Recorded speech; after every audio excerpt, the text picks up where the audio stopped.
오늘은 결산의 날이라는 제목으로 우리 기도의 제목을 잠시 삼고자 합니다. 이 마태복음 25장에는 아주 중요한 세 가지 비유가 나오고 있는데요, 물론 그 전에도 24장에도 있고 하나님 나라에 대한 비유는 참 많이 기록되어 있습니다만은 뭐 다 볼 수는 없고 25장 한 장만 봐도 아주 중요한 하나님 나라에 대한 비유가 세 번이나 연속적으로 나와 있습니다. 한 가지 비유를 다 따로 뜯어서 보다 보면은 해석이 좀 잘못될 수도 있는데요, 이 세 가지를 같이 이렇게 연장성산해서 이렇게 보다 보면 이것이 모두 다 공통된 주제를 가지고 있다는 것을 보게 됩니다. 그 세 가지 주제 중에 첫 번째 비유가 뭡니까? 신랑을 기다리는 열 처녀의 비유가 나오죠. 신랑을 기다리는 열 처녀, 다섯 처녀는 지혜롭고 다섯 처녀는 어리석어서 이 기름을 준비하느냐 못하느냐 이 차이가 있었습니다. 그래서 신랑을 기다리는 이 처녀의 마음으로 우리 주님을 기다려라, 준비되는 것은 이 성령의 기름이다 라고 볼 수가 있고요. 두 번째는 주인을 기다리는 종들의 비유가 나오죠. 주인이 달란트를 맡기고 먼 나라로 떠나서 이제 잠시 후에 돌아오겠다고 약속하십니다. 그 주인을 기다리는 이 종들은 어떻게 기다립니까? 주신 달란트와 은사를 가지고 열심히 일하는 것이죠. 5달란트, 2달란트 받은 사람은 열심히 일해서 각각 2배로 남겼지만은 1달란트 받는 종은 그것을 땅속에 묻어놓고 게으르다가 악하고 게으른 종이라는 책망을 받습니다. 다시 오시는 주인을 기다리는 마음으로 주신 직분대로 달란트대로 열심히 사역하라, 이것이 또 하나님 나라를 기다리는 백성의 삶이다. 마지막은 임금을 기다리는 양과 염소의 비유가 나오죠. 임금님이 다시 돌아오셨을 때에 양과 염소로 나누죠. 그리고 그 양과 염소를 나누는 기준은 뭡니까? 선행. 나그네 된 자를, 옥에 갇힌 자를, 헐벗은 자를, 굶주린 자를 어떻게 돌보았는가, 그것이 하나님 나라 기다리는 백성의 삶이다라고 말씀하고 있습니다. 자, 이 세 가지 비유를 같이 말씀드리니까 어때요? 공통점이 나오죠. 다 누군가를 기다립니다. 신랑을 기다리고 또 주인을 기다리고 그리고 다시 오실 임금님을 기다리고, 각각 사는 방식은 기다림이 만약에 쉬면서 기다리는 것이 아니라 열심으로 등불을, 기름을 준비하고 또 열심히 맡은 바 사역을 충성을 다하고 그리고 선한 일들을 아주 많이 하는 거죠. 그래서 예수님께서 오셨을 때에 이웃에게 행한 그 선한 일들이 예수님께 행한 것이라면서 칭찬과 상급을 받습니다. 여기 모두 세 비유에 다 공통점은 또 칭찬과 상급이 있는 거죠. 열 처녀의 비유에서는 성공한 다섯 처녀는 잔치집에 들어가서 그 주인님과 천국 잔치를 누리게 되고, 달란트 비유에서 성공한 사람들은 고을을 차지하는 복을 받고, 그리고 예수님을 접대한 사람들은 예수님으로부터 그 귀한 예수님으로부터 보답을 받는, 상급을 받는 이런 역사가 일어나게 되는 것이죠.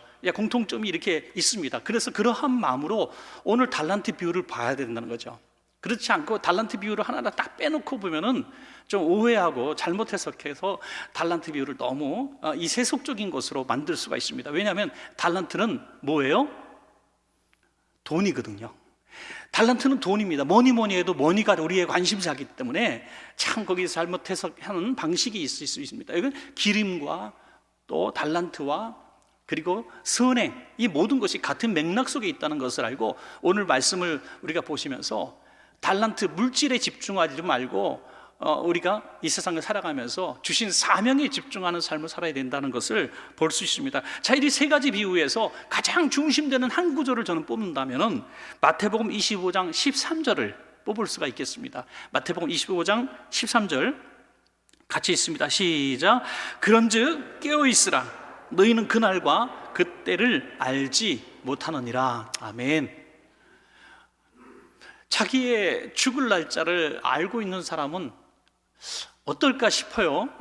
두렵기도 하겠습니다만은 또 어떻게 보면은 얼마 남지 않은 시간들을 또 굉장히 계획적으로도 보내지 않을까, 그렇게 생각을 합니다.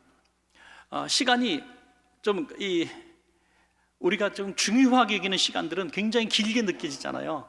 그래서 성경적으로도 또 신학적으로도 그 카이로스의 시간, 하나님의 특별한 정해진 시간이라고 볼 수 있는 그 시간들이 있습니다. 그래서 이를테면은 예수님의 십자가 달려 돌아가실 때 한쪽 편에 있었던 그 강도가 구원 얻는 그 시간은 자기 평생 살아온 시간보다도 더 소중한 그 카이로스의 시간을 경험하게 되죠. 그러므로 우리는 언제 주님이 오실지 모르니까, 신랑이 언제 올지도 모르고 주인이 언제 돌아올지도 모르고 임금이 언제 다시 돌아올지 모르기 때문에 항상 깨어서 주신 사명들을 잘 감당해야 된다는 거죠. 지난 주일날, 부활절 주일날 제가 짧은 말씀을 드리면서 참 인천에 있는 한 교회의 목사님 얘기를 잠시 드렸는데, 제가 엊그제 노회 가서도 계속 이 얘기가 많이 회자되고 그러더라고요. 개척해서 정말 몇천 명이나 되는 그런 교회 성도로 부흥시키고 열심히 사역하던 아주 좋은 목사님이셨어요. 말씀도 참 좋고, 오카논 목사님 거의 제자로 볼 수 있고요. 그래서 참 건실하게 잘하는 분인데 부활절 전날 돌아가셨잖아요. 그래서 참 부활절 전날의 장례식이었어요. 60대 초반의 목사님이 뇌출혈로 갑자기 쓰러져서, 자, 그런 모습 보면서 저도 굉장히 충격을 받았어요. 그렇게 보고 있고 늘 설교도 종종 듣고, 또 우리 교단 목사님이니까 알만한 분인데, 그래서 제가 홈페이지 들어가서 자꾸 보고 그랬어요. 너무 아쉬운 그런 분이었습니다. 또 가만히 저 생각을 좀 많이 해봤어요. 그랬더니 얼마 전에도 저에게 오셔가지고 옥상 중보기도실에서 저랑 같이 올라가서 거기다 방문 서명도 하고 또 같이 기도도 하고, 얼마나 이분이 건강한지 몰라요. 청와대에서 근무를 하셨던 분인데 너무 건강하고 또 아주 똑똑하신 분이고, 방송사에서 선교 파트 사장님까지 하셨던 분입니다. 아주 고위직이고 책도 베스트셀러 여러 권을 내신 분이에요. 아주 젊고 건강하셔요. 70도 안 되신 그 나이에 갑자기 어느 날 신문에서 부고가 났더라고. 부고가 깜짝 놀랐어요. 우리 교회 오셔서 같이 저랑 밥 먹고 옥상 올라가서 기도하고 서명했는데 바로 그 다음엔가 돌아가셨어요. 그래서 제가 너무 놀래가지고, 야, 정말 여러분, 이런 얘기를 드리는 이유를 아실 겁니다. 그날과 그 시를 아무도 알 수가 없다는 거죠. 네. 여기 계신 여러분들, 저기 우리 주일학교 학생한테는 대단히 미안한데 우리 모두 영원하지 않습니다. 영원하지 않습니다. 그러므로 우리에게 주신 것이 무엇이든지 그 달란트를 잘 우리가 발견하고 주님 오실 때까지 잘 사용해야 한다 하는 것입니다. 달란트 비유를 통해서 주신 말씀은요, 5달란트, 2달란트, 1달란트를 각각 재능대로 주셨는데, 하나님이 주신 그 차등의 이유가 있을 것이다 하는 것이죠. 5달란트 받은 사람이 있고 2달란트 받은 사람이 있고 1달란트 받은 사람이 있어요. 물론 꼭 그 사람의 그릇이 그렇다 이렇게 단정 지을 수는 없습니다. 그러나 그 행한 대로, 또 행할 수 있는 열정대로 하나님이 주신 그릇이 다를 수가 있다는 거죠. 우리 성도님들 보면 서로에게서도 부러움을 많이 느끼시더라고요. 제가 이렇게 카페에 앉아 있다가 두 성도님이 서로 막 얘기하는데 진짜 못 들어주겠더라고요. 왜 못 들어주겠냐면, 집사님 오늘 왜 이렇게 예뻐? 머리는 어디서? 아유, 집사님 무슨 소리야? 집사님 나보다 훨씬 예쁜데 그런 소리 하면 기분 나빠. 막 이런 소리 하는데, 잘났어 진짜들. 너무너무 서로를 칭찬하는데 아주 그냥 즐거운 시간을 갖고 있더라고요. 서로를 막 높이면서 서로를 부럽다는 듯이 계속 얘기하는 거예요. 그래도 집사님 애들도 너무 착하잖아. 아유, 당신 신랑은 더 좋지. 막 이렇게 얘기하면서 높이는데, 그렇구나. 뭐든지 우리가 가장 행복한 사람이란 것처럼 보여도 뭔가 다른 사람에 비해서 내가 부족하다고 느끼는 게 있습니다. 어떤 성도님 찬양으로 영광 돌리시는 모습 보면, 저는 왜 이렇게 복이 많아가지고 이렇게 찬양을 잘할까. 또 어떤 분은 가르치는 은사가 있어서 주일학교에서 참 인기 있는 교사 선생님 하면, 나는 어떻게 가르치는 기술이 없을까. 어떤 성도님은 사업을 왜 이렇게 잘해가지고 사업체가 막 손만 대면 돈을 벌고 기업체도 몇 개나 갖고 있고 헌금도 잘 내고 막 그런 모습 보면, 나는 왜 저런 기술이 없을까. 사업에 하면 맨날 문을 닫고 해던 사업도 안 되고, 그런 생각을 한다는 거예요. 여러분, 오늘 이 말씀 들으면 우리는 그런 생각 할 필요가 없다는 것을 깨닫습니다. 하나님이 주신 것이 1달란트가 결코 작지 않다. 비교하니까 작다고 여기는 거예요. 비교하니까. 한 달란트가 얼마냐?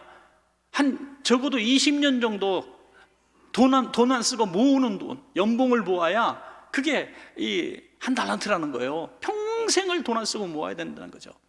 그렇게 어마어마한 거라는 거예요. 자기만 바라보면 여러분들 전부 다 하나님께서 주신 그 달란트가 너무너무 크고 놀랍다는 것입니다. 그것을 문제는 잘 활용해서 사용해야 되는데 다른 사람에 비해서 작다고 나는 그것을 달란트를 가지고 무엇인가 하려고 하지 않는 그 모습이 바로 책망받는, 그리고 주님께서 반드시 오시는데, 주인은 반드시 오시는데 그 오시는 날까지 인생을 낭비하는 이런 모습이 될 수가 있다는 것입니다. 지금 봉사하고 충성하시고 어떤 사역을 맡아서 하시는 분들이 참 계시죠. 여러분들 그거 굉장히 잘 하시는 겁니다. 왜냐하면 그것도 주신 은사대로 기쁨대로 지금 감당하고 있으니까 얼마나 감사한지 알 수 없습니다. 여기서 정말 중요한 것은 얼마를 남겼느냐가 중요한 것이 아니라는 거죠. 얼마를 남겼느냐, 이거는 하나의 그냥 어떻게 보면 정말 그렇게 남겨서가 아닙니다. 5달란트 가지고 일했던 성도는 5달란트를 또 남겼어요. 2달란트 가지고 일했던 이 종은 또 2달란트를 남겼습니다. 아주 갑절을 남겼단 말이죠. 만약에 10달란트 받은 사람이 있었다면 또 10달란트를 남겼을 거예요. 비유의 이야기는 얼마를 남겼느냐가 중요한 게 아니고 그냥 이렇게 만들어서 기록하신 것 뿐이지 얼마를 남겼느냐가 아니라 최선을 다했느냐, 이걸 물으시는 거예요. 최선을 다해. 그렇다면 1달란트를 받은 종이 열심히 일해서 홀라당 1달란트를 까먹었다. 그러면 어땠을까요? 저는 이 비유의 맥락을 볼 때 주님께서 책망하지 않으셨으리라고 생각합니다. 야, 너 열심히 했는데 남기지 못한 거 괜찮아.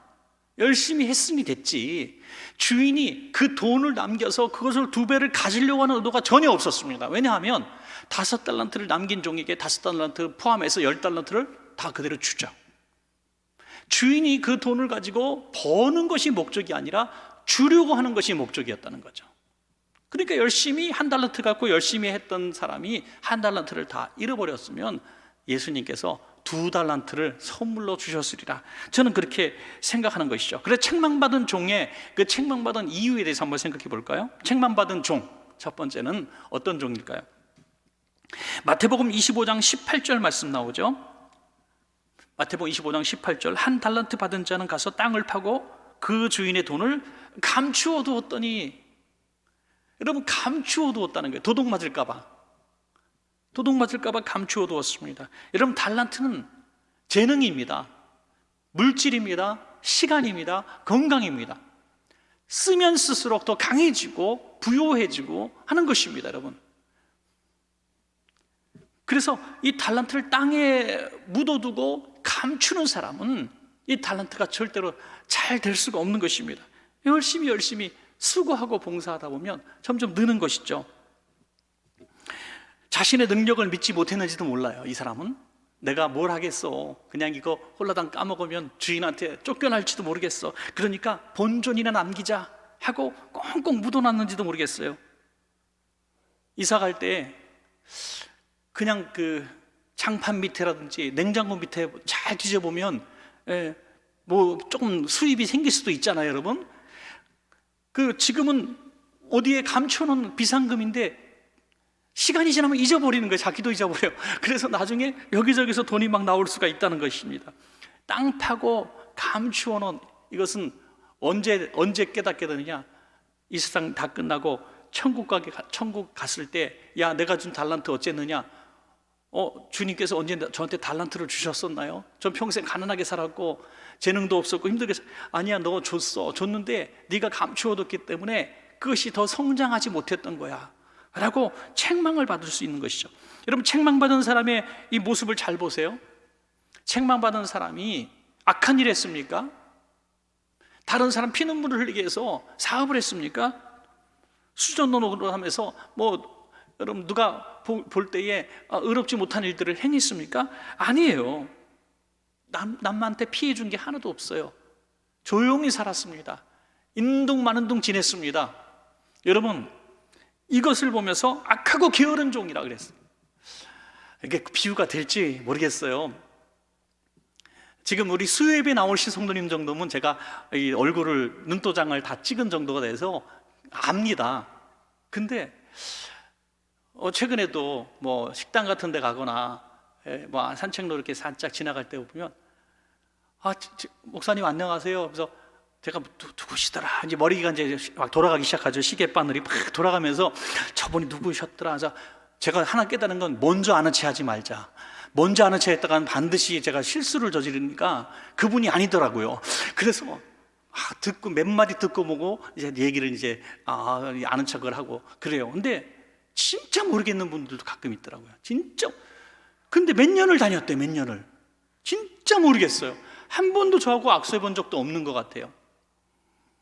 여러분, 바라기는 우리 원천교회 성도님들은 제가 볼 수 있는 거 꼭 그게 표준이 아니지만은 우리 성도님들이 저분은 우리 교회의 교인이야 라고 누구나 알 수 있을 정도의 그런 삶을 사시기를 주의 이름으로 부탁합니다. 여러분, 그러려면 뭔가 드러나는 일들 충성을 해야 된다는 거죠. 다른 거 할 거 없으면요, 예배당 10분, 예배 10분 전에 와서 그냥 현관에 서 계시다가 예배 끝나고 먼저 나가서 한 10분 서 계세요. 교육자 옆에 이렇게. 교육자 옆에 그냥 서 계시면 하면 저분 우리 교인이구나 알 것 같아요. 여러분. 아니 10년을 한 교회 다녔는데 교인들이 아무도 몰라. 그러면 되겠어요? 여러분, 나를 드러내기 위해서가 아니라 내가 몸담고 있는 교회에 10년을 다녔는데 내가 아무 일도 해본 적이 없고 아무런 존재감이 없다는 거, 땅속에 묻어두고 왔다 갔다 손에 안 끼치고 조용히 예배만 드려요. 저는 이게 철학이야, 철학. 여러분, 악하고 게으른 종아, 책망을 받을 수도 있습니다. 물론 교회 안의 사역만 얘기하는 게 아니죠. 그런데 세상에서 그리스도인으로서 주님 맡겨주신 달란트를 가지고 열심히 사역하는 사람은 기본적으로 교회에서도 사역을 잘합니다. 그래서 그렇게 말씀을 드릴 수 있어요. 이 사람은 굉장히 부정적인 사람이에요. 부정적인 사람이어서 늘 다른 사람에게 핑계를 댑니다. 마태복음 25장 24절에서 25절 보시겠습니다. 한 달란트 받았던 자는 와서 이르되 주인이여 당신은 굳은 사람이라 심지 않은 데서 거두고 해치지 않은 데서 모으는 줄을 내가 알았으므로 두려워하여 나가서 당신의 달란트를 땅에 감추어 두었었나이다. 보소서 당신의 것을 가지셨나이다. 주인을 너무너무 몰랐어요. 크게 두 가지 표현을 통해서 예수님을 아주 정말 마음 아프게 만들었죠. 하나는 예수님 당신은 굳은 사람입니다. 완고한 사람이란 얘기죠. 마음이 완악하고 강팍하다는 뜻입니다. 또 그래서 심지 않은 데서 거두는 사람, 심지 않은 데서 이게 마치 100원 빌려주고 이자를 뭐 몇백 원을 받는 사채업체보다 더 악한 이 주인처럼 생각한 거예요. 달란트 잠깐 맡겨놓고 더 많은 것들을 빼앗기 위해서 아주 노동을 시킨 악한 주인으로 이야기한다는 것입니다. 그래서 자기는 이 주인의 것을 잃어버리지 않기 위해서 잘 보관했습니다. 도둑이 못 가져가도록 감추어 놨습니다. 이제 보소서 당신의 것을 가지십시오. 여기서 또 하나, 두 번째 큰 오해가 있었죠. 뭡니까? 당신의 것 가지십시오. 예수님께서 우리에게 주신 달란트는 돌려받기 위해서 맡기신 게 아니라는 거죠. 우리에게 주시기 위해서 맡기신 줄로 믿으시기 바랍니다. 지금 우리들이 가지고 있는 재능, 시간, 건강, 물질 뭐 어떤 것도요, 지금 분명히 여러분께 맡겨서 지금 여러분들의 것입니다.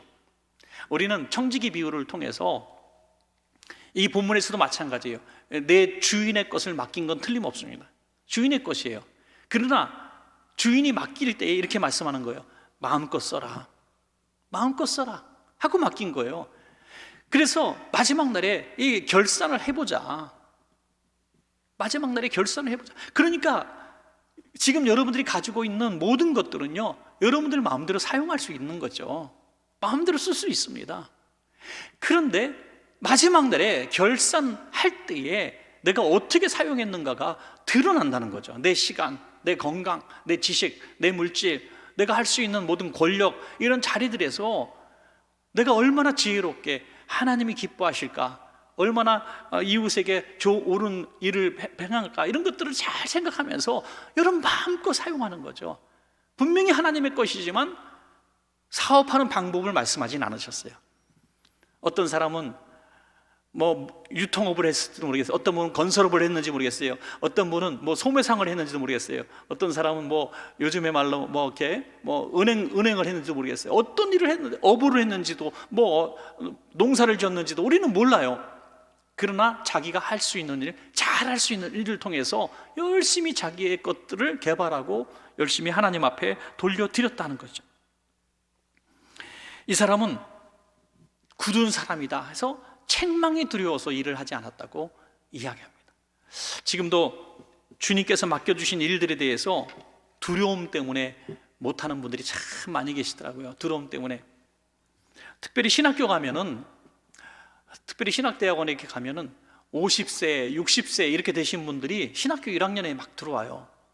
그래서 물어보나 마나 저는 다 압니다. 스토리가 뻔해요.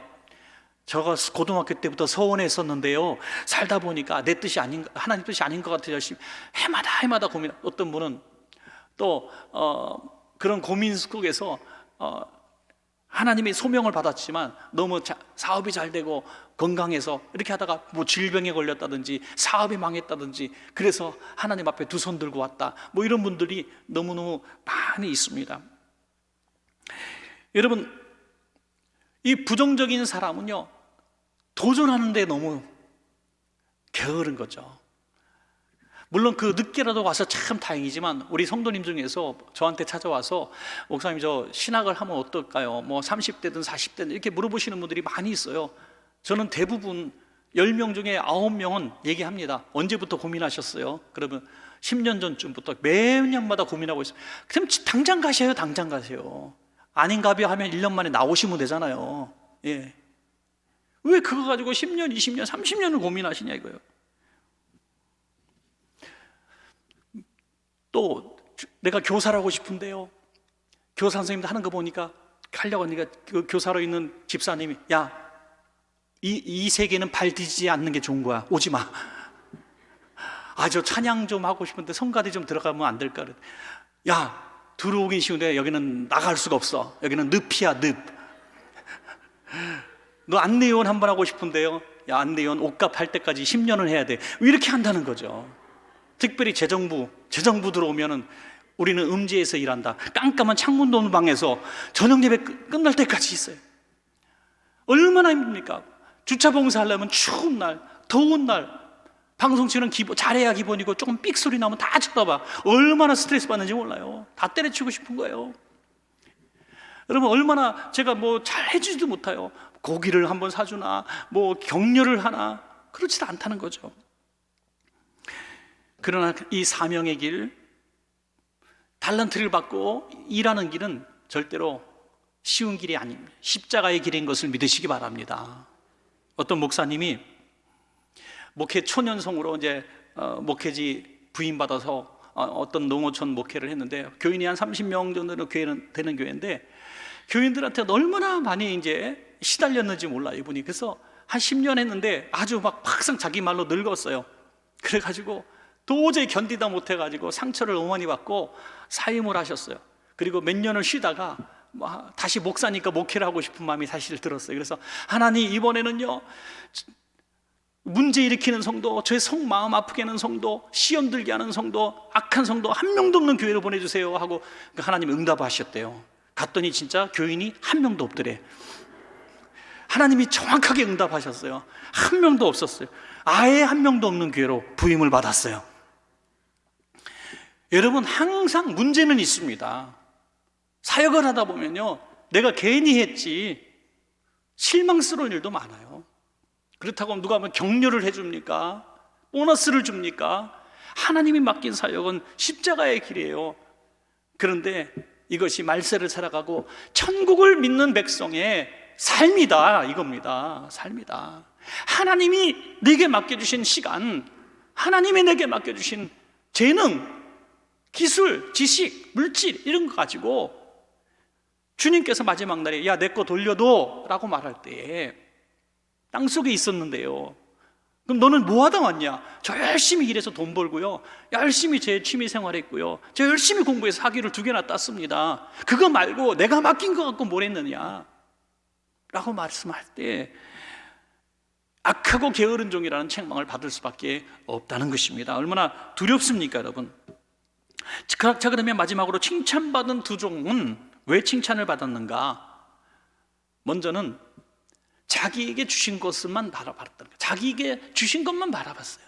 다른 사람이 받은 것 쳐다보지 않았습니다. 여러분, 오늘 수협에 나오신 여러분, 특별히 우리 학생들, 청년들, 특별히 주의 깊게 들으시기 바랍니다. 다른 사람과 비교하기 시작하면 불행해집니다. 왜 나는 이렇게 똑똑하지 못할까? 나는 이렇게 건강하지 못할까? 나는 왜 이렇게 가난한 집에서 자랐을까? 나는 왜 이렇게 도와주는 사람이 없을까? 나는 이렇게 시대를 잘못 태어났을까? 이런 생각을 하면은 절대로 하나님의 복을 받을 수가 없습니다. 하나님의 복을 받고 말세를 살아가고 복 받는 성도로 살아가는 방법은 내게 주신 것만 바라보는 거예요. 내게 주신 것만. 내게 주신 것만. 여러분, 그런 송명희 시인 같은 분이 얼마나 불행합니까? 장애인으로 평생 살았어요. 얼마나 불행합니까? 그럼에도 나 남이 갖지 못한 것 갖게 하셨네. 하나님은 공평하신 하나님이라고 찬양하는 거 아니겠습니까, 여러분? 얼마나 고맙고 감사한 일입니까? 오늘 이 1달란트 받은 종은 바로 여기서 무너진 거죠. 나는 왜 1달란트만 주셔? 그러니까 이건 하찮은 거야. 5달란트 받은 종, 2달란트 받은 종 열심히 일해서 하나님 기쁘게 하라 그래. 나는 조용히 숨어 있다가 주인 만나러 갈 거야. 이렇게 말했다는 거죠. 자, 마태복음 25장 15절 보니까 각각 하나님이 그 재능대로 그 사람에게 꼭 맞는 만큼 주셨다는 것을 볼 수 있어요. 각각 그 재능대로 한 사람에게는 금 5달란트를, 한 사람에게는 2달란트를, 한 사람에게는 1달란트를 주고 떠났더니 각각 다르게 주셨다는 거예요. 똑같이 주신 것이 아니라 각각 다르게 주셨다. 능력에 따라서 정확하게 보셨어요. 5달란트 받은 사람은 5달란트를 남겼어요. 2달란트 역시 2달란트를 남겼어요. 1달란트를 주셨을 때는 좀 못 믿어왔던 사람일 수도 있죠. 그래서 제일 작게 주신 것이, 근데 그 작게 주신 것에 집중해서 1달란트를 더 남겼더라면 똑같은 칭찬을 받았을 거예요. 왜냐하면 5달란트 받은 종과 2달란트 받은 종이 무려 2배 이상의 돈을 벌었잖아요. 투자금도 2배였지만은 훨씬 많은 돈을 벌었습니다. 그러면 더 많은 칭찬을 해줘야 되는데 5달란트 받은 종과 2달란트 받은 종에 대한 칭찬이 토시도 틀리지 않는다. 21절과 23절인데요. 자, 21절 한 점만 제가 읽겠습니다. 잘하였도다 착하고 충성된 종아, 내가 적은 일에 충성하였으며 내가 많은 것을 내게 맡기리니 내 주인의 즐거움에 참여할지어다. 차별이 없다는 것입니다. 다시 말해서 다른 사람과 비교하지 말고 내게 주신 것만큼만 충성하면 된다는 거예요. 내게 주신 건강만큼만 충성하면 되는 거예요. 내게 주신 실력만큼만 충성하면 되는 거예요. 여러분, 갑자기 우리가 뭐 사대를 나오고 뭐 교육대학을 나온 게 아닌데 갑자기 무슨 애들 주일학교를 교사처럼 잘 가르칠 수 있습니까? 그렇지 않잖아요. 내가 뭐 성악을 한 사람이었는데 노래를 이렇게 잘할 수 있습니까? 내가 뭐 특별히 뭐 잘하는 기술이 있어서 그거 갖고 헌신하는 게 아니잖아요. 하나님이 주신 그거 가지고, 주신 자리에서, 주신 삶의 환경에서, 여러분에게 주신 직업을 가지고 하나님의 기쁨이 되는 이 3가지 비유, 성령으로 늘 충만하기 위해서 이 말씀과 기도에 열심히 살아가고, 하나님이 내게 주신 달란트를 가지고 열심히 일하면서 하나님의 일들을 감당하고, 또 하나님께서 주신 내 시간과 직장과 권력을, 물질을 통해서 내 주변에 있는 연약하고 불쌍한 사람들, 힘없는 이들을 잘 그리스도의 사랑으로 보듬고 도와주고 선교하고 구제하고, 할렐루야. 그게 내가 할 수 있는 거 집중하면 되는 거예요. 내가 할 수 있는 거. 누구는 뭐 어마어마한 거 했다고 그거 쳐다볼 필요 없어요. 나의 작은, 내가 할 수 있는 아주 작은 거. 그러나 칭찬과 상급이 동일한 것을 믿으시기 바랍니다. 제가 어느 날 그 간증을 하나 들었는데, 캐나다에서 있는 집사님 한 분인데, 이분은 경제적으로 아주 윤택한 가정에서 태어났습니다. 밴쿠버에서. 근데 그 밴쿠버에서 사시는 분인데 너무 잘 살았어요. 기술도 많고 또 공부도 많이 하고 해서 좋은 직업을 갖고 있었는데, 이번엔 코로나 이 시기에, 팬데믹 시기에 거기 또 경기가 아주 나빠져서 이 사업이 이제 부도가 났습니다. 사업이 망했어요. 거기다가 이제 한 3, 4개월 일을 못 찾고 있을 때 아내마저 실직을 하게 돼요. 갑자기 수입이 뚝 끊겨버린 거예요. 너무 속상했어요. 전에 자기 신조가 뭐였냐면, 열심히 일하면 보상받는다. 이게 자기 신조예요. 자기가 열심히 살면 되는데 기도만 해서 되느냐. 교회를 다니는 사람입니다만 내가 열심히 최선을 다하면 하나님이 갚아주신다, 뭐 이런 믿음이 있었다는 거예요. 그래서 자기 열심히 잘 되지 않는 사람들, 돈 벌지 못하는 사람들 바라보면서 열심히 안 해서 그래, 이렇게 책망하는 사람이었어요. 그런데 열심히 살았지만 이유도 없이 코로나, 이런 정말 이 전 세계적인 이런 상황, IMF 같은 거잖아요. 이런 상황에 회사가 망해버렸어요. 교만함이 무너졌습니다. 깨어졌습니다. 그래서 할 수 있는 일자리를 찾다 보니까 육체 노동밖에 할 게 없더라는 거예요. 그래서 집 나르는 일을 하게 돼요. 공사판 같은 데 가서 집 나르고, 바닥에 평생 앉아서 바닥에 앉아서 밥을 먹어본 적이 없는 사람이 맨 바닥에서 도시락을 까먹고, 그리고 말하자면 이씨인데, 그분이 야 이씨 일어나 막 일 시키고, 자기보다 한참 어린 사람이 막 발로 툭툭 차면서 일 시키고, 그 수치와 멸시감, 그 가난에 대한, 물질에 평생 걱정하지 않던 사람이 물질에 대한 걱정을 하게 될 때 너무 비참해서 죽고만 싶었다는 거죠. 그런 상황 가운데서 하나님 앞에 철저히 깨어지고 망가지고, 하나님 이제 깨달았습니다. 열심히 살았다고 되는 게 아닌 걸 깨달았습니다. 제가 하나님의 은혜로 살았음을 이제 깨달았습니다. 이제 하나님 한 번만 다시 기회를 주십시오. 다시 한번 그 자리를 주시고 다시 한번 기회를 주시면 내가 하지 못했던 수많은 일들을 하겠습니다. 하나님의 영광 위에 살겠습니다 하면서 전에보다 더 하지 않던 교회에서 교사 일을 하게 돼요. 교사 열심히 하게 되고, 교회 새벽부터 저녁까지 할 수 있는 모든 일들을 교회 일을 하게 시작합니다. 전에 하지 않았던 일들을 다 하게 돼요.